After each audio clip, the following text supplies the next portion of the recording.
Merry meet. This is a ritual to call in ancestors to help bind a predator and to protect a child.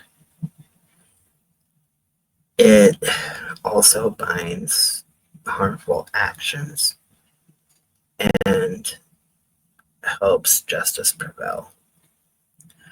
The tools that are needed is a white candle for protection and purity of children, a black candle for banishment and binding of harmful forces, a bowl of clean water for ancestral reflection, a piece of a black cord, ribbon, or a thread used for tying knots in a binding, herbs, rosemary for protection, sage or mugwort for banishment, and bay leaves for justice.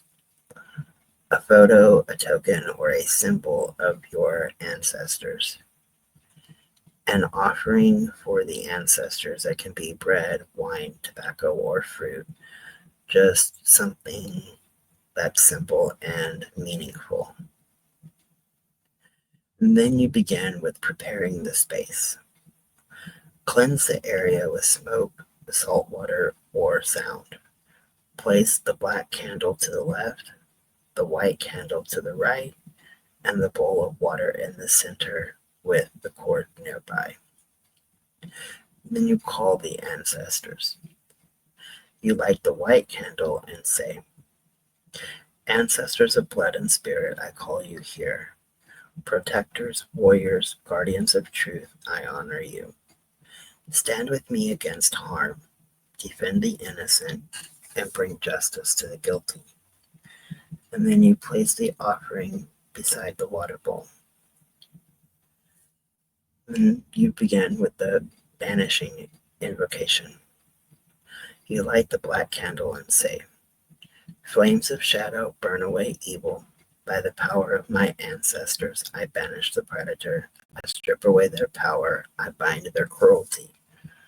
And you sprinkle the protective herbs around the candles in a circle.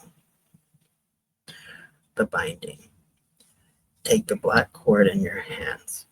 As you slowly tie 9 knots, say for each one, "By the first knot I bind your harm.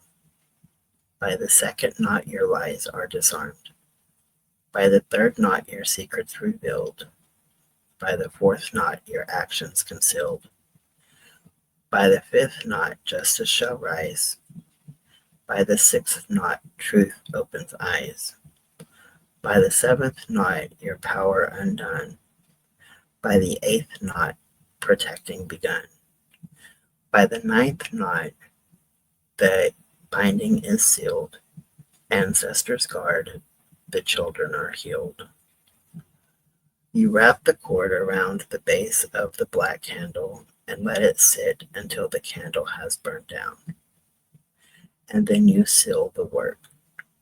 You look into the water in the bowl and you see your ancestors standing behind you, surrounding children with shields of light, driving away the predators.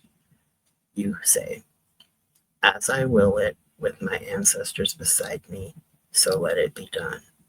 The children are safe, the predator is bound, justice shall rise." In closing, you thank the ancestors for their presence. You pour out the bowl of water onto the earth as a libation. Dispose of the candle remnants and cord respectfully. You can bury them or throw them in running water, which will carry the binding away. This ritual works on an energetic and symbolic level. It protects the children by surrounding them in ancestral strength. It binds the predator so that they are exposed, powerless and unable to harm, and calls justice into motion, empowering the legal and spiritual systems to act. You can also have a photograph of a specific predator. Um, If you don't have that, if you have one of their shirts or a shoelace from their shoes that they wear when crimes are being committed, you can also use the shoelace to tie the knots around a picture, their name on a piece of paper, or something that will make it specific to that predator. Otherwise, this ritual just works in general for any predator that is going after children, especially if you have them local to you. You can make it a little bit stronger to protect your area by having something that relates specific to them.